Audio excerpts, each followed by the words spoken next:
Hey, I'm Kenneth Wajda. I'm a professional photographer here in Colorado. Welcome to another one of my photo chats. So a friend asked me to photograph his son's wedding with my portrait studio, to make family portraits of all the guests because people don't go out to the portrait studio anymore. And it was a way to get, while everybody's all dressed up, go get photographs made of all of them.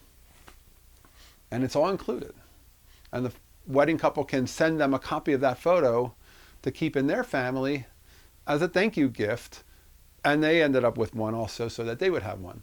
And it is something I love to do. It's probably, despite all the business I do with business headshots and commercial work and travel, I love all that. But these photos are the ones that will last. Those just market something. But these are photographs that will last. And I love making them. And I make them before the wedding ceremony starts, when people are getting there and milling about. Some of the early folks are a little bit waiting around looking for something to do. I come on, let's go get some photos made. And then after the wedding ceremony, they go to cocktail hour and I bring them over and make some more portraits. And by the time the wedding reception starts, cocktail hour is with the bridal party being used for photographs. Then I make the family photographs, and then wedding reception starts and I'm pretty much done. But during the wedding ceremony, I can't really photograph anybody. So I bring a Rolleiflex and I shoot just a little bit of film. A couple rolls, a few rolls. The goal was just to get a little sense of the wedding in an unobtrusive way. I'm not there to replace the photographer. I'm not their photographer. They have a photographer shooting digital. They have a photographer shooting coverage. They're getting everything from, setup and the parts where they're getting dressed all the way to the point where the reception is over and the dances and the cake and all that stuff. All the family photos. I don't do any of that. But I shoot a little bit of film just to get a little sense of the ceremony. And I shoot it with the Rolleiflex because there's something timeless about black and white film. And then I end up with 20 or 30 photos, and I put in a little leather album like this, and they end up with, this one actually doesn't have any photos in it yet. I didn't put any photos in this one yet. I still have to add them to this. This one doesn't have the photos yet, but this is the album that they got. I ended up making 3 copies of this album, one for each of the family parents and then one for them. I did make this one.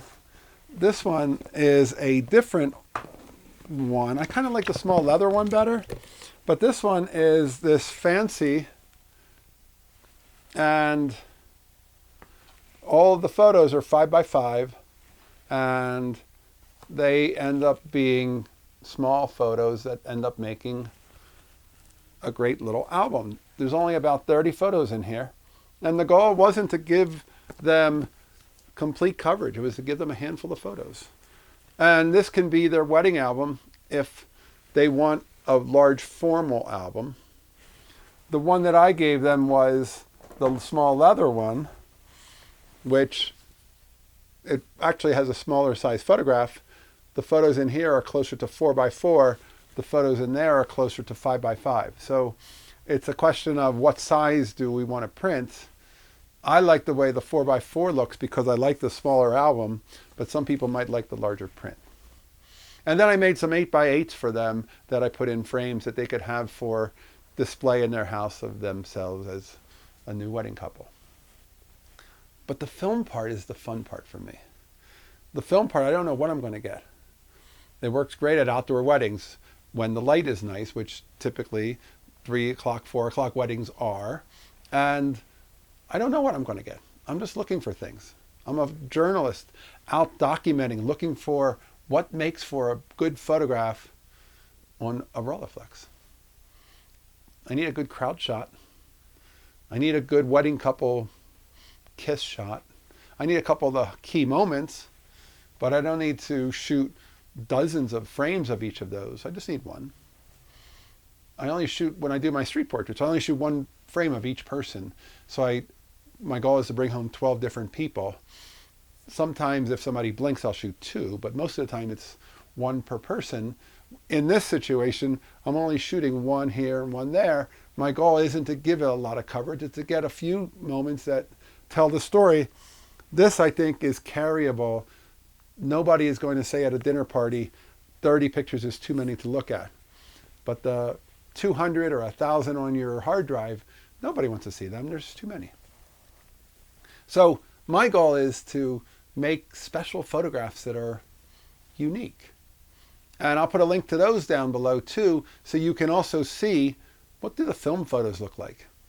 There's a special quality to the feeling of a wedding on black and white medium format film, and it's certainly no replacement for the full coverage of the other photographer. And I always make sure to stay out of their way. If they want to be somewhere, I'm not going to go there. They get to have first choice on where to stand. But wherever I go, I'm just looking for little moments. I'm looking for a little bit of coverage that works well with black and white film. So that was a real treat to be able to work on those and to create all that. And then the legacy portraits of the family. So they'll have those for generations to come too. All right, that's today's Photography Talk. If you're enjoying these, hit the subscribe button. If you can support, hit the Patreon. Thanks to all my supporters. I appreciate you. I'll be back next week. We'll talk more photography. As always, here's the good light.